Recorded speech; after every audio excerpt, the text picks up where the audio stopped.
Hi everybody, I'm Carlos Sildron, and this is the first of a series of videos that I'm going to be making about why I'm going to be voting for Mar Rojas in the next elections.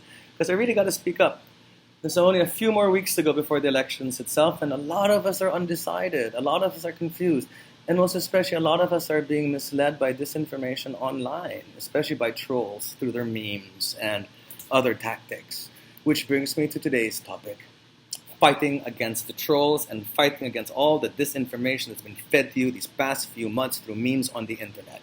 And it's headed by number one. Okay, number one, Yolanda and Mar's performance in Yolanda. Okay, great. He wasn't a hero, granted. But who was going to be a hero for the largest typhoon in world history at that time? Everybody was caught unawares. Mayor Alfredo Romualdez was caught unawares. He was sitting in his beach house waiting for the typhoon to come when Yolanda arrived.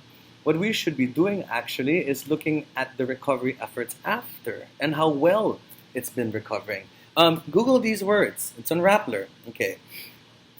Slow Yolanda rehab, pH recovery faster than that of Aceh. Okay. Says the Asian Development Bank. So we're being lauded in the speed that most of Leyte is recovering. Okay, so let's give them that. Which brings me to our second topic, because you're going to say, oh, then what about those houses? Okay, those houses, the ones that you've been seeing online with the Japanese tsunami on top and the Philippine Yolanda housing on the bottom, nice condominiums on the top, bottom part is flimsy houses made of nipa, plywood, and GI sheet roofing. Well, you know what? There's this thing called Google Image. Put the image of the condominium in there and you'll realize that it's not really tsunami housing. That's actually a real condominium in Japan. Some troll gotcha, okay? And they're getting you as well to the second photograph.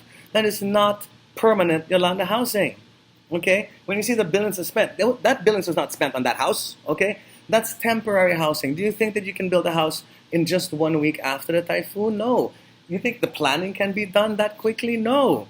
You have to plan it first and put people in temporary housing before you transfer them to the real housing. So, and it's either you can either have them stay in flimsy things like tents made out of cloth, or would you rather have them stay in GI sheet roof, nipa, and plywood? So please, guys, don't be misled. You owe it to yourself to do a little more research every time that you see a meme. Okay. Next one, the Romualdeses versus the Aquinos. Yeah, that's a really, really big one, and everybody's been buying that hook, line, and sinker. Guys, that is a small statement out of a larger narrative. The reason why Maro has said you are Romualdez and the president is an Aquino is because it has to do with legalities and the local government unit code. You cannot walk into some province here and take it over, not even the national government. That's called a coup d'etat. So what Mar was trying to explain to Mayor Romualdez is that in order for national government to come in and help you guys out, we need formal writing. We need a statement that says that it's okay for us to come in. Because if we just come in and take things over, it's going to look really horrible. And it's going to look especially really horrible for political characters that have been historically against each other. So let's make this clean. But you know what happened? He said, let's make this clean because you're Romualdez and the president's Aquino, and they just took only that one sentence and spread it out. And it was spread out by a guy named Jose Marie Gonzalez, who's an actor, whose daughter is Kring Kring Gonzalez, who's married to Mayor Alfredo Romualdez. And we all heard this first from a newspaper, the Manila Standard, that happens also to be owned by the Romualdezes. I don't know. Do the math. Okay, third one, the MRT, a big election issue which baffles me because the entire Philippines, doesn't ride MRT. Only Manila rides the MRT. So why is the Manila issue being so blown out to a national proportion? Well, I can't blame you for getting mad. But you also have to understand that the reason why the MRT is so mismanaged is not only because of the government. Okay, remember that this is a public-private partnership program thing. It's also run by a private entity called the MRT Holdings Corporation under Mr. Sobra Peña. Okay, and they've been fighting with the Philippine government for years about the way that it's been managed. Because Mr. Sobra Peña insists upon having 50% return if he's going to buy new cars. And of course, since that 50% can't be granted, of course, new cars were ever bought. I can't blame the guy for not buying new cars because he did not get what he was promised. But also remember that there's that third player. There is that third private partnership player that's making things slower for the MRT to rehabilitate itself. It's not done by the government. It's not run by the government itself. And also, please remember that Mar was only the DOTC secretary for 13 months. Do you think he can fix a problem that's been running since the 1990s, more than 20 years, in only 13 months? When the MRT is not the only problem that he has to think about? He has to think about shipping. He has to think about other modes of transportation. He has to think about highways. You know? I mean, come on. I'm even surprised that he was able to pass the Bill of Passenger Rights. Yeah, he passed that. In all the time that he was there in 13 months. So give him credit for that if you're not going to give him credit for the MRT. Okay, Mar falling off a motorcycle. And a lot of people are, oh, look at Mar, he's falling off a motorcycle. What a dork. Okay. You know why he fell off a motorcycle? It's because he was trying to make his way up a mountain to a town called Dolores that was isolated because of the typhoon. And he had to go up there before the sun would set because it was dark and there was no way to get up there. He couldn't fly. The cars couldn't get up there. So he chose a motorcycle to get up there to do his job, to make a report to give to the president. Unfortunately, on his way up there, he fell and somebody took a picture and used it against him. But you know, I call a person who laughs at someone who falls down, I call them an asshole. If you see a Shakey's delivery man fall on the highway while doing his job and you laugh, you know, I'll call you a douchebag. So stop being a douchebag. The man was doing his job. Okay. The comic book. Okay, everybody's feasting on this, right? Probably as this video goes out, you're still all feasting on this comic book, which I'm sure probably 90% of you haven't even read in its entirety. It's a long tradition to have comic books in the Philippines, especially for elections, done by the camp itself, but in this instance, it was done by a volunteer group and Mars fans.